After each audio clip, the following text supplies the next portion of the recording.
பசுமை சார்பாக நீதிபதியில் என்ன பார்க்க போகிறோம் பார்த்தீங்கன்னா, நம்ம மார்கன் அப்படின்ற ஒரு இயற்கை விவசாயி தான் சந்திக்க போகிறோம். இவர் பார்த்தீங்கன்னா விவசாயிகளுக்காக நிறைய போராட்டங்கள் பண்ணி அதை வெற்றியும் அடைஞ்சிருக்காரு. நீதிபதியில் மார்கன் கிட்ட காய்கறிகள் வந்து எந்த பட்டத்தில் போட்டால் நல்ல மகசூல் கிடைக்கும், பட்டத்தில் போட்டால் தான் மகசூல் கிடைக்குமா, இல்லை பட்டம் இல்லாத சமையல் போட்டால் நல்ல மகசூல் கிடைக்குமா, மகசூல் அதிகமாக இருக்குன்னா என்ன மாதிரி வேலைகள் பண்ணணும், அதுக்கு என்ன மாதிரி விலைகள் கொடுக்கணும் அப்படின்னு பல கேள்விகள் வந்து நம்ம மார்கன் நாயகிட்ட கேட்க போகிறோம். அதுக்கு என்ன மாதிரி பதில்கள் சொல்கிறாரு அப்படின்றத இந்த வீடியோ பார்க்கலாங்க. ஐயா வணக்கங்க. வணக்கம் ஐயா. உங்க பேர் ஒரு சொல்லுங்க. மார்கன், வேலூர் மாவட்டம், கேவிப்புத்தூர் தாலுக்கா, மேல்மயில், கிருஷ்ணாபுரம் கிராமம். நான் ஒரு இயற்கை விவசாயி. எத்தனை வருஷமா இயற்கை விவசாயம் பண்ணிட்டு இருக்கீங்க? இயற்கை விவசாயம் நான் 25 ஆண்டுக்கு. நிலக்கடலை, பயிர் வகை எதுவுமே நான் இயற்கை தான். எல்லாம் முழுக்க இயற்கை தான். இயற்கை தான். சரிங்க. நீங்க இப்போ என்ன பண்ணிட்டு இருக்கீங்க? இப்போ இயற்கை விவசாயம் செய்துக்கிட்டு இருக்கேன். இல்லை என்ன வேலை செய்றீங்களா, இல்லை விவசாயம் தான் முழு நேர தொழில்? தொடர்பு விவசாயியாக இருக்கிறேன். விவசாயிகளுக்கு விளைபொருளை எங்கே மார்க்கெட்டிங் இருக்குது, இந்த பருவத்தில் நின்னோம் அது தொடர்பு விவசாயம் அடிக்கடிக்க தமிழ்நாடு முழுக்க சுற்றுலாத்துறை நெல் இது மாதிரி மார்க்கெட்டிங்க்கு கமிட்டிக்கு நெல் குறைவாக இருந்தால் உடனே புதிய ரகம் வந்து அப்படின்னு தமிழ்நாடு அரசு எங்களுக்கு ஆணையிடும். அதிகாரிகள் அவர்களுக்கு ஒரு குழுவாக இருந்துச்சு. அந்தந்த மாவட்டத்துக்கு தோட்டக்கலையா கிருஷ்ணகிரி, நெல்லா தஞ்சாவூர் இந்த மாதிரி பயிற்சிக்காக அடிக்கடி அழைத்து செல்வேன். நான் ஒரு சமூக சேவையும் செய்கிறேன். எல்லா துறைக்கும் பொதுமக்களுக்கு விவசாயி சார்ந்தது ஒரு கிசான் நிதி வரவில்லை விவசாயிக்கு, அதை தொடர்பு கொண்டு விவசாயிகளுக்கு கிசான் நிதி இந்த இதால் ஆதார், அவங்களோட சிட்டா, அவங்க புகைப்படம், அவங்க அந்த குடும்ப அட்டையில் யாரும் 2 நபர் வாங்கக்கூடாது, இது மாதிரி இருந்தால் அது உதவி செய்து அவங்களுக்கு வாங்கி கொடுக்குற வேலையை எல்லாம் செஞ்சு கொடுக்குறது. சரிங்க. இப்போ வந்து விவசாயிங்க வந்து தோட்டக்கலை பயிர் நடணும் அப்படின்னு ஆசைப்படுறாங்கன்னா முதல்ல என்ன நிலத்தை எப்படி பண்ணணுங்க? நிலத்தை ஒரு தோட்டக்கால் இருந்தால் நீர் வடிகால் வசதி வேணும். அதிகமாக தேங்கினாலும் தண்ணீர் தேங்கும் இடம் இருக்கக்கூடாது.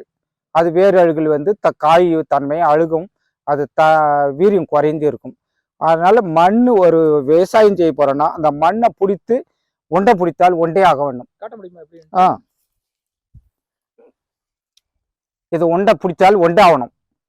அது திணியும், அது உடைச்சால் இது போயிடணும். அது சிறந்த மண் தோட்டக்கலைக்கு. இதுதான் சிறந்த மண். அப்புறம் ஆகஸ்ட் மாதம் எல்லா தக்காளியிலேருந்து தக்காளி மட்டும் அப்போ குச்சி கட்டி வளர்த்தால் வரும். மற்ற தோட்டக்கலை எல்லாம் ஆகஸ்ட் மாதம் விடலாம். என்ன காரணம் ஆகஸ்ட் மாதம்? ஆகஸ்ட் மாதம் விட்டோன்னா ஆடி மாதம் நல்லா வறட்சி இருக்கும், விழாக்கள் வரும். அதுக்கு மேல்பட்டு பொட்டாசி அரிபிசி விழாக்கள் வரதுனால விலை உயர்வு இருக்கும். அதனால அது ஒரு பலன். ஆனால் அப்புறம் கிளைமேட் சேஞ்சினால உற்பத்தி வந்து அதிகமாக இருக்கும். உற்பத்தி அதிகம் இருக்கும். அப்புறம் என்ன நன்மை இருக்குங்க? இன்னொன்று, இந்த மழை காலத்தில் தண்ணி செலவு அப்போ குறைவு,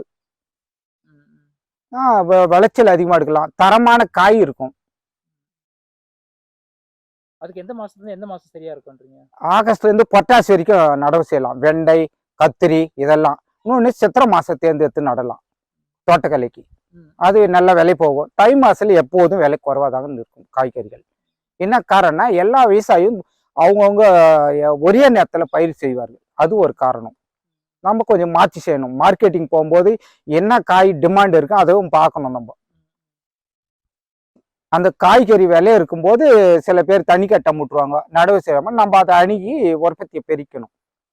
இந்த மாதிரி கால சூழ்நிலைக்கு பயிர் மாற்றணும். அங்கே என்ன மார்க்கெட்டிங் இதோ டெய்லி நம்ம மார்க்கெட் போனால் ஒரு விவசாயிக்கு வீட்டாண்டே ஏற்று போய் அப்படியே தள்ளிடுறது இல்லை. மார்க்கெட்டிங் போனால் அங்கே உள்ள நிலவரம் தெரியும். அதை வச்சு நம்ம பயிர் முறையை சுழற்சி முறையில் பயிர் ஏற்றணும். ஒரு தோட்டம் நட்டால் கண்டினியூவாக ஒரு பயிர் இருக்கணும், தோட்டக்கலையே இருக்கணும் மாற்றி மாற்றி. இப்போ அறுவடை முடி போதுன்னா அது காய் முடியறதுக்குள்ள இன்னொரு தோட்டம் ஏற்படுத்தணும். அதே கத்திரிக்காய் நட்டா அது எப்படி பண்ணணும்னு சொல்ல முடியுமா? இப்போ ஆடி மாதம் இப்போ ஆகஸ்ட் மாதம் நட்ட தோட்டம் வந்து தை மாசியில் அறுவடை ஆகணும். திரும்பி உடனே அது காய் முடியறதுக்குள்ள இன்னொரு ஸ்டெப்பு எடுத்துடணும். மாசிப்பாங்கல்ல கொடி வைக்கலாம். மாசி மாதத்துக்கு மேலே பயிரிடணும். அதுக்கு முன்ன பயிரிட்டால் பொறிவண்டு இது மாதிரி தாக்கி பனிக்காக கருகி சுருண்டி காய் காய்க்காது. கொடி வைக்கலாம். ஆடி மாதம் நடவு செய்யலாம். பொட்டாசி அரிசி வரைக்கும் காய்க்கும். அப்புறம் தினியும் மாசி மாதத்துக்கு நடவு செய்யணும். அதுக்கு முன்ன மழை காலத்துல இல்லைன்னா கொடி வைக்கலாம், பந்தல் வைக்கல பயிரிடலாம். ஆனால் தரைவழியாக பயிரிடக்கூடாது. அது சேதாரத்தை ஏற்படுத்தும், விவசாயிக்கு நஷ்டத்தை ஏற்படுத்தும். பயிர் சுழற்சி முறையில் பயிரே இருந்துட்டு அது பயிர் பண்ணிட்டே இருக்கீங்க, நிலத்துக்கு ரெஸ்டே கொடுக்கலையே, பிரச்சனை இல்லையா அது? பயிர்னா மாற்று சுழற்சி, இப்போ சொரக்கா நட்ட தாவல இப்போ இந்த மாதிரி தக்காளி இது மாற்றணும். அதே பயிர் இனத்தையே திரும்ப திரும்ப செய்யக்கூடாது. ஒரே வகையை சக்தி அடிக்கும். உனக்கு பொட்டாஸ் சக்தி தேவைப்படும், உனக்கு ஜிங்க் தேவைப்படும். இந்த பல சக்திக்கிறதுனால அதே வகைன்னா அது எடுக்காது. நோய் தாக்குதலும் பயிர் வளர்ச்சி இல்லாமல் உற்பத்தி குறையும். இந்த மாதிரி பண்ண சொல்றீங்களா? ஆமா, சுழற்சி முறை விஷயம். கொடி வகை, அப்புறமா தரை வழி, அப்புறமா தோட்டம் கத்திரி இதெல்லாம் பண்ணணும். மிளகா வந்து ஆகஸ்ட் மாசம் நாத்து விட்டு நடணும். அது பெஸ்ட். நான் நட்டதெல்லாம் விளைச்சல் அதிகமாக காத்துக்கிறேன். அது எல்லாத்துக்கும் பருவம் பார்த்து நடுங்க. பருவம் பாருங்க. சரி, இப்போ இந்த பயிரெல்லாம் பூச்சி நோய் தாக்குதல் அதெல்லாம் எப்படி சமாளிக்கணும் அப்படின்னு நீங்க சொல்றீங்க விவசாயிகள்? அது பஞ்சகாவியம் பண்ணலாம். இன்னொன்று மீன் அமிலம், இன்னொன்று கசப்புத்தன்மை, நொச்சி, தும்பை, அப்புறம் சுண்டக்காய் இலை, தும்பை, இந்த மாதிரி எது எருக்குந்தழை, எது கசப்புத்தன்மை அதிகமாக்குதோ அதெல்லாம் ஊற போட்டு அடிச்சாலே போதும். இன்னொன்று பூச்சி தொந்தரவு அதுக்கு முன்னா முன்கூட்டியே மஞ்சள் பூக்கும் செண்டு மல்லின்னு வாங்க, கேந்தின்னு வாங்க. அதை வர போறது நன்னும். துவரை நல்லாம், கம்பு நல்லாம். அப்புறம் அதுல வந்து குழவி தங்கம் சிறு இதுன்னா அதை பூச்சி சாப்பிடும். உள்ள தோட்டத்துக்குள்ள நிறையாத்துக்கு முன்னே நம்ம பூச்சி வெரைட்டியாக அதை பயன்படுத்தி அழிச்சிடலாம்.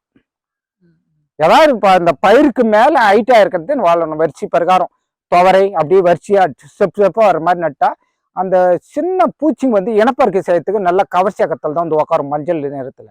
அதனால சாமந்தி இது துவரை இந்த மாதிரி வச்சு அதை அழிக்கிறதுக்கு நல்ல வாய்ப்பு. சரிங்க, இப்போ விவசாயிகள் உற்பத்தி பண்ற பொருளை விற்பனை பண்றது ரொம்ப கஷ்டப்படுறாங்க. அது எப்படி பண்ணலாம் அப்படின்னு?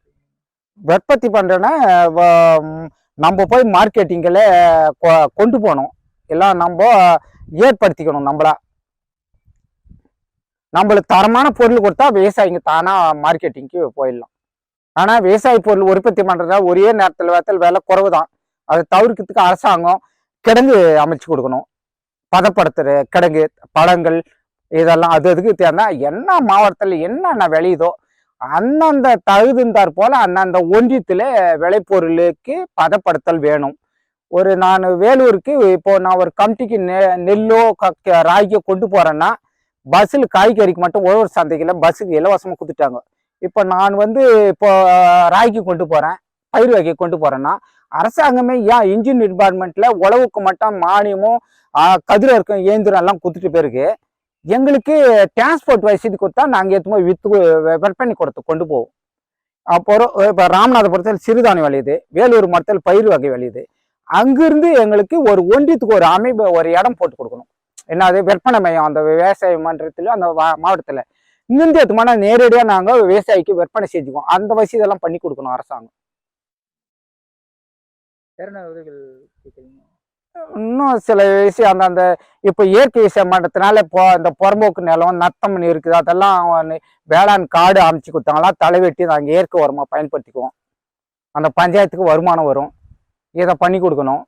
அங்கங்கே போவரத்து குடிநீர் இது ஆற்றுப்படுகை அதெல்லாம் காவையை தூர் வரணும். எங்களுக்கு விவசாய தண்ணி பிரச்சனை வருது, விவசாயமே செய்யல, குடி தண்ணி கூட பஞ்சம் வருது. இதெல்லாம் பண்ணணும்னு அரசாங்கம்னா எவ்வளோ வேலை இருக்கு. இதெல்லாம் பண்ணா இன்னும் வளர்ச்சியா இருக்கும், விவசாயிகளுக்கு பயனுள்ள இருக்கும். இயற்கை விவசாயம் லாபமா நஷ்டமா அது மட்டும் சொல்லுங்க. இயற்கை விவசாயம் லாபம் தான். எதுவுமே கண்ணோட தடை இதுன்னா கூலி ஆள் பயன்றாதே. இப்போ வந்து மிஷினரி கருவி வந்துடுச்சு, அதெல்லாம் பயன்படுத்தினா எல்லாமே நம்மளால எவ்வளவு வேலை செய்ய முடியுமோ அந்த அளவுக்கு அது அமைச்சிக்கணும். ஒரே முட்டை 10 ஏக்கர் இருக்குதுன்னா ஒரே மாதிரி பயிரிட்டு அதுக்கு பொருள் செலவு இட்டு ஆட்கள் கூலி வந்து லாபம் கிடைக்கலன்னு வருத்தப்படக்கூடாது. நம்மளால என்ன முடியுமோ அந்த அளவுக்கு செஞ்சுக்கணும். கேட்ட கேள்வி வந்து நிறைய விஷயங்களை பகிர்ந்தீங்க. பசுமை சார்பாக வாழ்த்துக்கள். நன்றிங்க. வணக்கம் ஐயா. விவசாயம் பொதுமக்களுக்கு இதை பார்க்கும் அன்பர்களுக்கும் அனைவருக்கும் வணக்கம்.